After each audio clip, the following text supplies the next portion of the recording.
Okay အားလုံးပဲမြင်ကြလားပါကျွန်တော်ဒီနေ့ Yamaha R9 အကြောင်းလေးလာပြောပြပေးမှာဖြစ်တယ်ပေါ့နော် R9 ကိုကျွန်တော်preview သဘောလေးပေါ့နော်သူကကျွန်တော်တို့ MT-09 engine နဲ့လာတာတော့မှန်တယ်ဒါပေမဲ့လုံးဝ MT-09 မဟုတ်ဘူးဆိုတဲ့အကြောင်းလေးရယ်ပြီးတော့မောင်းရတဲ့ feeling တွေရယ်ပြီးတော့သူ့မှာထည့်လာပေးတဲ့ electronic တွေရယ်ကိုကျွန်တော်အသေးစိတ်ပြောပြပေးမှာဖြစ်တယ်ပေါ့နော်အရှိချမ်းကိုကျွန်တော်အရင်ဆုံးပြပေးမှာပေါ့နော်အရှိချမ်းမှာဆိုရင်ဒါကကျွန်တော် super support ပေါ့နော်ဒီကောင်ကကျတော့ကျွန်တော်တို့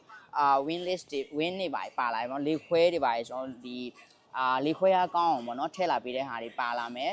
သူကတော့ဒီR9 ကကြတော့ဗောနော် R1 တို့ R6 တို့ကနေပြီးတော့ DNA ယူပြီးတော့မှသူကဒီ design ကိုထုတ်ထားတာဖြစ်တယ်ပြီးတော့အရှိချမ်းမှာဆိုရင်ကျွန်တော်တို့ဒီအောက်ကနေစပြောပြပေးမယ်နော် brake က bamboo brake ကို original ပေးလာတယ် shape fork ကိုတော့ KYB SI down fork ကိုအသုံးပြုထားပေးတာဖြစ်တယ်ဗောနော်သူ့ရဲ့ engine ကကြတော့ကျွန်တော်တို့သိတဲ့အတိုင်းပဲဗောနော် CB3 cross frame engine ဖြစ်တယ်ဒါပေမဲ့သူကelectronic တွေပို့ပြီးတော့ပါလာတယ်ပြီးတော့ဒီကောင်းမှာဆိုရင် release control ပေါ့နော်ကျွန်တော်တို့ဒီကောင်း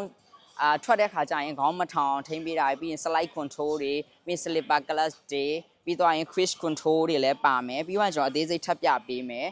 ပြီးတော့ဒီကောင်က INU 6 call လည်းပါမှာဖြစ်တယ်ပေါ့နော်ပြီးတော့ရင် quick shift အနေနဲ့ကလည်း quick shift up down အောင်ရမှာဖြစ်တယ်အနောက် fork ကလည်းအနောက် fork ကိုလည်းသူက KYB ပဲပေါ့နော် Kaya Bass ကိုမှသူက adjust လုပ်လို့ရတဲ့short bar ကိုထည့်လာပေးတယ်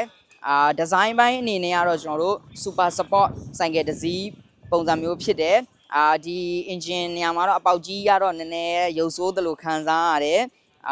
brake system တွေကပေးလာတာလည်းအကုန်ကောင်းတယ်ပေါ့နော်ပြီးတော့ display ဆိုရင်လည်းသူက TFT ပေါ့နော်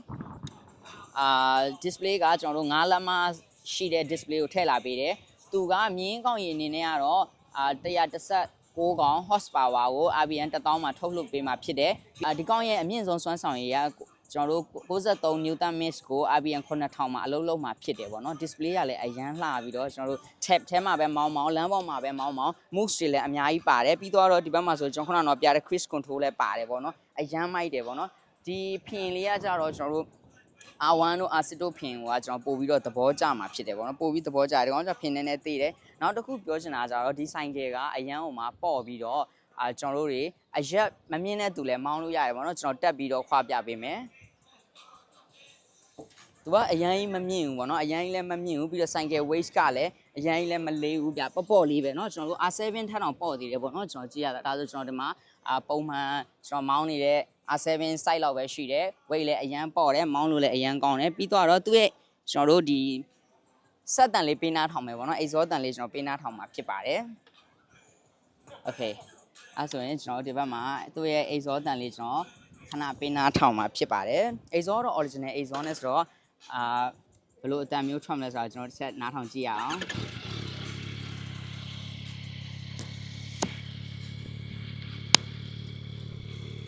engine power အနေနဲ့ကတော့ဒီကောင်890 cc ဖြစ်ပါတယ်09 engine ပါပဲ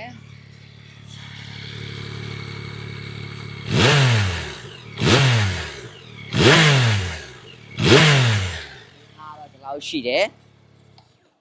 အတန်တော့ဒါ original နဲ့ဆိုရင်တော့တိတ်ပြီးတော့မအော်ဘူးပေါ့နော်ဒါပေမဲ့ကျွန်တော်တို့ power exhaust တက်လိုက်မှဆိုရင်တော့လုံးဝနားထောင်လို့ကောင်းတဲ့ဆိုင်ကယ်တစ်စီးဖြစ်မှာပါအဲ့တော့ super support R9 ကတော့လုံးဝကျန်းမှာပေါ့နော်ချက်ထဲမှာအရန်ကျန်းမဲ့ဆိုင်ကယ်တစ်စီးလို့ကျွန်တော်တော့မျှော်လင့်ပါတယ်အဲ့တော့ကျွန်တော်ရဲ့ဗီဒီယိုလေးကြည့်ပေးတဲ့အတွက်လည်းကျေးဇူးအများကြီးတင်ပါတယ်ကျွန်တော်ဒါအသေးစိတ်ဒီလေးကြတော့မဟုတ်ဘူးပေါ့နော်အနေချင်းပြောပြပေးတာပါအမှားပါတာရှိရင်လည်း sorry ပါတောင်းပန်ပါတယ်ကျေးဇူးအများကြီးတင်ပါတယ်